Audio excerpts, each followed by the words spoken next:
Alright, so today I would like to review my trip to Fiji. Although it's already 2 years ago, it was one of the most memorable experiences I've ever had when visiting a country. Especially because Fiji, it's really difficult to travel on a budget. As you may know, where is Fiji? Fiji lies deep in the ocean. What ocean? What the fuck? What the fucking ocean is that? What is the name of this ocean? Pacific? So Fiji is an island deep in the Pacific Ocean. When I was traveling to Australia and New Zealand, I flew from New Zealand, from Auckland, with Air New Zealand for, I think it was about $200 one way, from Auckland to Fiji, Nadi, the capital. Is it the capital? No, it's not the capital. Nadi is not the capital. First, I stayed with a very nice couch surfing family. It was like a lady who works at the airport as an air controller, and she has a lot of kids, I think 6, 7. So, but she was really nice. She gave me her own room, even though the kids shared another room with 4 people or something. And there was no blanket. It was super hot, very inconvenient. But I still really appreciate the hospitality of this lady. So I stayed there for 2 nights, to explore a little bit the basics of the city, take the local bus. I went to those mud pools, which are really interesting. So we here the mud pools now. So you can have a mud bath, and they have a flower garden, but it is also costed, I think, $10 or something. So it wasn't too cheap. Then I moved the apartment. I went from this one couch surfing lady to another couch surfing lady, but the other couch surfing lady had a much nicer apartment. She was an Irish lady who was married to a guy from Fiji. So it was a much nicer place where I stayed first. And she was not just hosting to help people and meet travelers, she also wanted to make a bit money by selling the trips, like acting as an agent, but giving also really good rates though, because she knows she hosting backpacker, so she can't use the very high prices. She still makes some money, but she was still cheaper than anything else what I found on this island. You can either stay on the mainland, but there the beaches will not be so nice. And it's said that the Yasawas, which are outside the mainland, these small islands, should be one of the best places. So I took a deal. It was more than $1,000 for 2 weeks. It was really crazy, because the ferry was the most important thing. It was like $400 to get like this ferry shuttle between also the islands, and you pay about $60 to stay in a hostel on an island with mostly no electricity, no warm water, in a dorm. Basically you get food, so you get some rice with vegetables, and not too much, in fact. There's not too much food you get. So you're like this little starving, even though you pay so much money. Then you have electricity like 2 or 3 hours a day, usually by a generator. And the rest you have no electricity, so not even lights, no fan, even though it's hot. And really, it's really tough. So you meet other backpackers. It's still the cheapest option there is. There is nothing cheaper. So after staying 2 nights on the first island, I totally forgot the names of all this stuff, and my previous vlog was not so detailed. So unfortunately I lost a lot of information, what happened really. But I still remember well, and that's why I'm recording it right now. So after the first island, I was supposed to go to the second island, but a storm came up, and the ferry had to go back to the mainland. So we got back to the mainland, and I got back to my couchsurfing host. And it was raining really heavily, and my couchsurfing host told me they were actually not cancelling the trip because of the rain, because the other ferry broke down, and in case they have emergency, they have no backup ferry. And that's why they cancelled the service for a few days. But then a few days later, really a cyclone came. And before it was raining heavily, so the streets were already underwater. And when we had to go to the local supermarket, we had to cross the street like knee deep into water, even higher. So it was really crazy.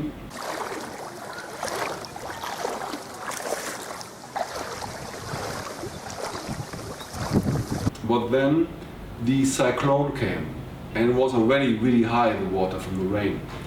And it was raining so strong and for such a long time that everything got totally underwater. It was a crazy situation. I was staying at this couch surfing lady, and she had like dorm beds. She made a dorm because she tried to host as many backpackers as possible and selling the trips.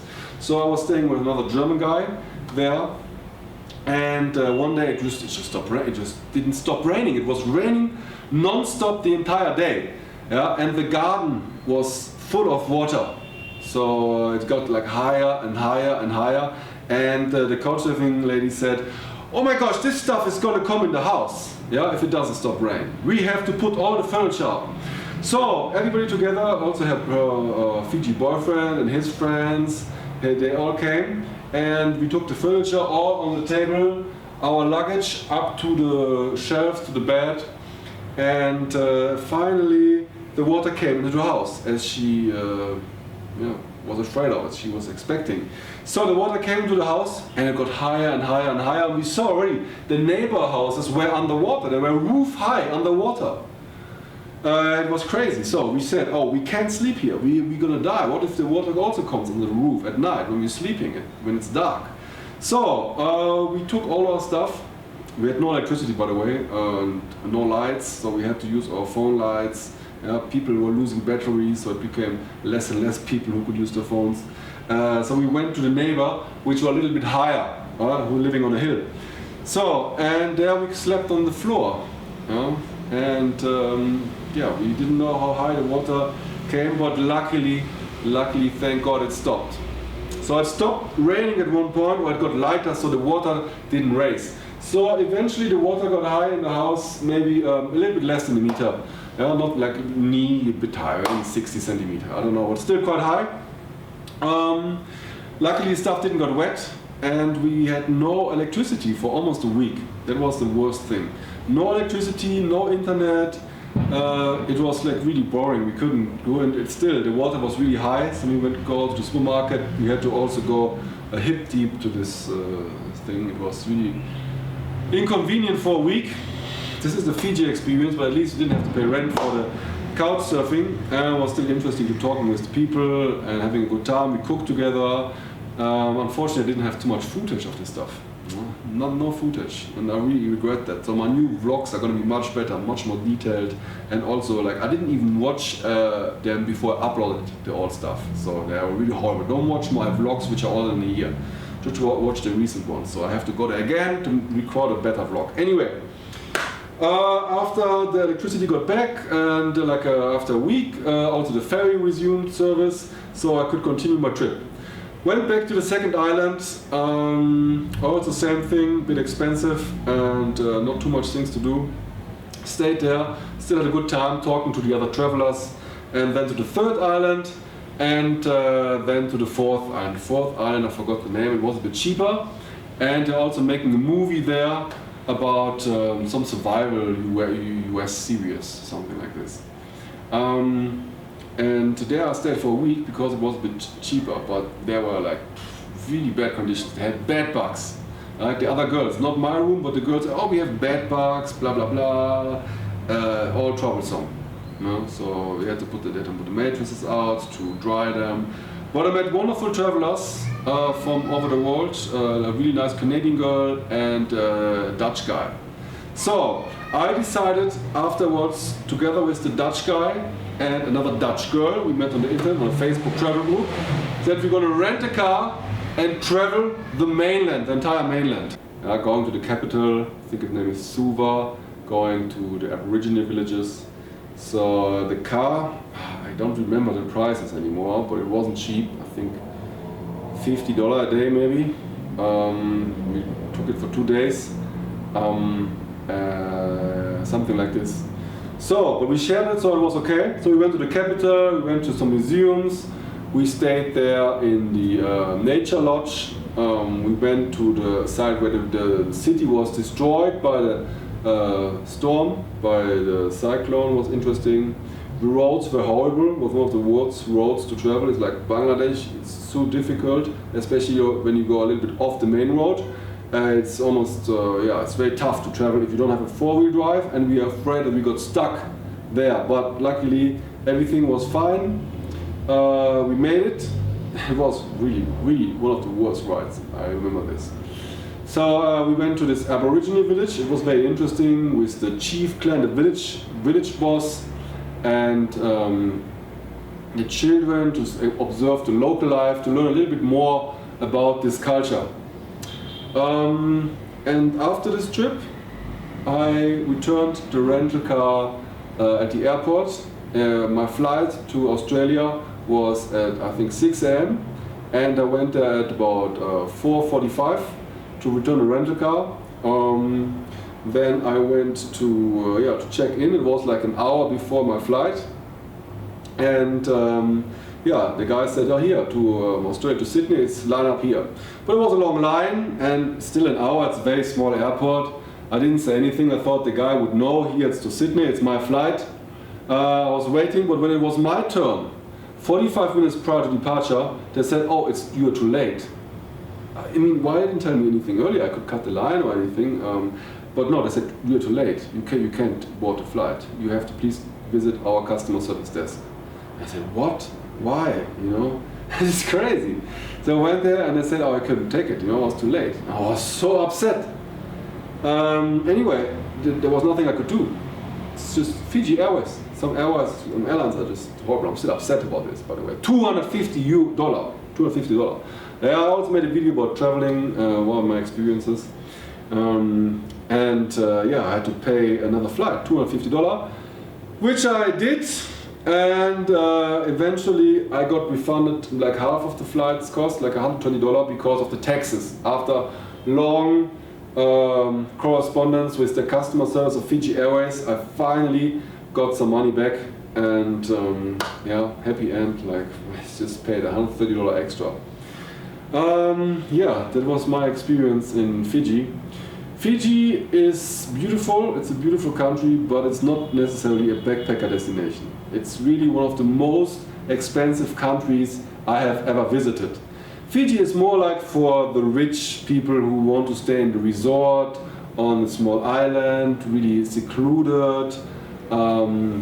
They might have some nice dive sites, but the reefs were just alright. They were good, but still not as beautiful as, for example, Indonesia or Philippines. So if you want to travel on a budget and you go there for beaches, you could better go to Philippines or to Indonesia or other places in Southeast Asia. So it's more for the richer people. It's still nice, still very interesting to see the unique culture. Another very unique thing is, for example, that people are drinking this kava. Yeah? This kava is psychedelic drink made from some roots. Yeah? So it tastes horrible, and you get like a numb throat from it. Yeah? So when you drink it, you can feel your throat, and you get a little high. Yeah? So it's like a drug. It's a legal drug there. Yeah? But I read the internet, it's not so good, it's not healthy, you can have problems with liver and stuff. So, but I still tried it twice in the local village, and with my couch surfing host lady. This was also very interesting to have this kava drink, this experience, but you shouldn't do this too often, like the local people.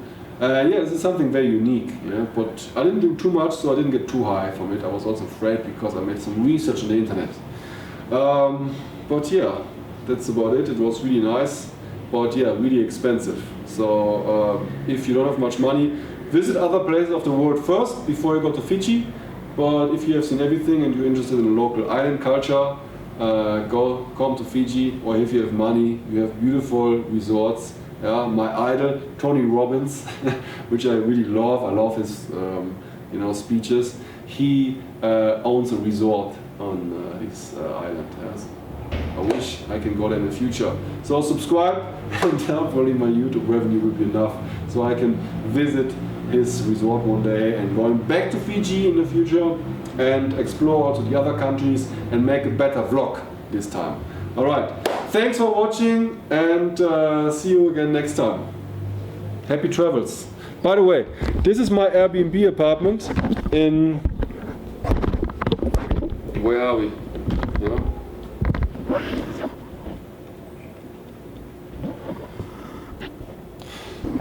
By the way, this is my Airbnb apartment here in Guatemala.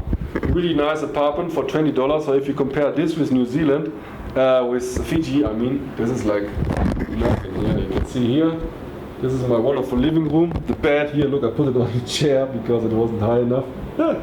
And this is my balcony, so it's really, really amazing. It's a really amazing city.